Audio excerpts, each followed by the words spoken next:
Hello guys, আসসালামু আলাইকুম। সবাই কেমন আছেন? আশা করি সবাই ভালো আছেন। আজকে আমি আপনাদেরকে নিয়ে যাব খুলনা শহরের প্রাণকেন্দ্রে অবস্থিত একটি পার্কে, যার নাম হচ্ছে হাদিস পার্ক। এটি প্রতিষ্ঠিত হয়েছিল 1884 খ্রিস্টাব্দে। প্রায় 141 বছরের পুরনো এই পার্কটিতে কি কি রয়েছে তা দেখার জন্য আমার সাথেই থাকুন। আজকে আমি আমার জার্নি শুরু করেছিলাম নিউ মার্কেটের সামনের এই জায়গাটি থেকে।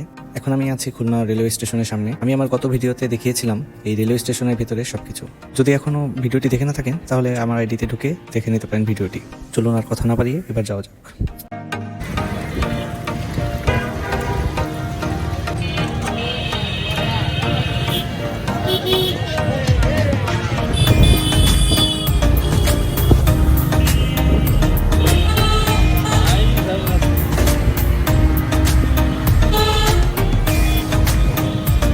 দেখতে দেখতে চলে আসলাম সেই কাঙ্ক্ষিত হাদিস পার্কে।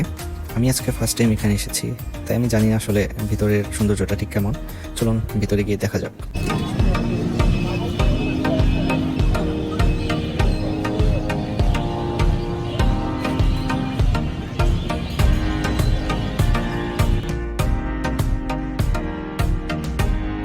এই পার্কটি সবচেয়ে আকর্ষণীয় দিক হচ্ছে এই পার্কটি সম্পূর্ণ বিভিন্ন রকম ফুলে সুসজ্জিত, যা খুবই মনোমুগ্ধকর।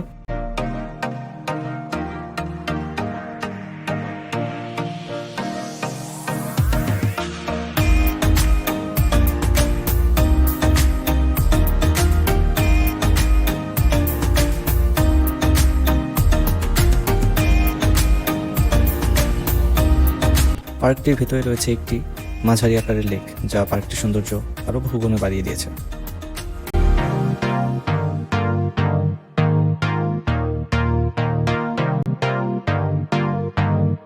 এই পার্কটির গুরুত্বপূর্ণ জিনিস আরেকটি হচ্ছে মিনার।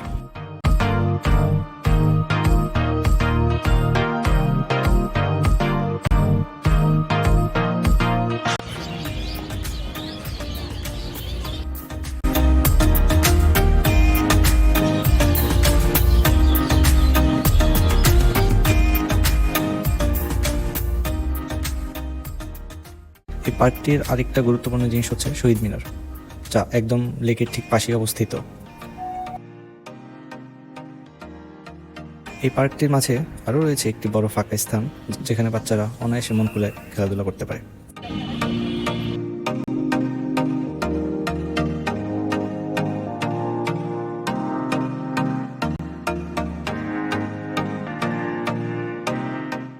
এই পার্কের ফুল বাগানের বাহারি রঙের ফুলগুলো দেখতে এতটাই সুন্দর যে আপনার মন নিমিষেই ভালো হয়ে যাবে।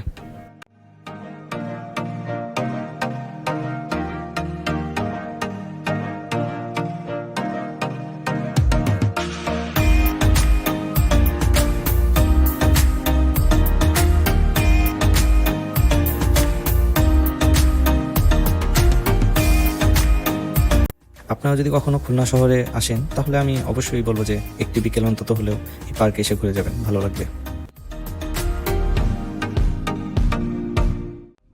দেখতে দেখতে সন্ধ্যা হয়ে গেল প্রায়, এবার পার্ক থেকে বের হওয়ার পালা।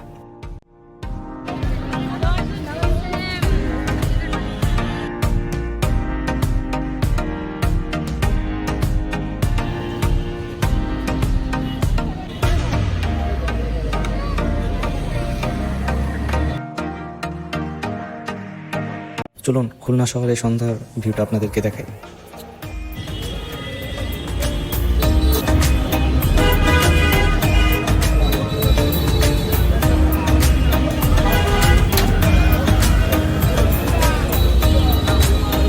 এই ছিল আমার আজকের ভিডিও। পরবর্তী ভিডিওতে আবার দেখা হবে ইনশাল্লাহ।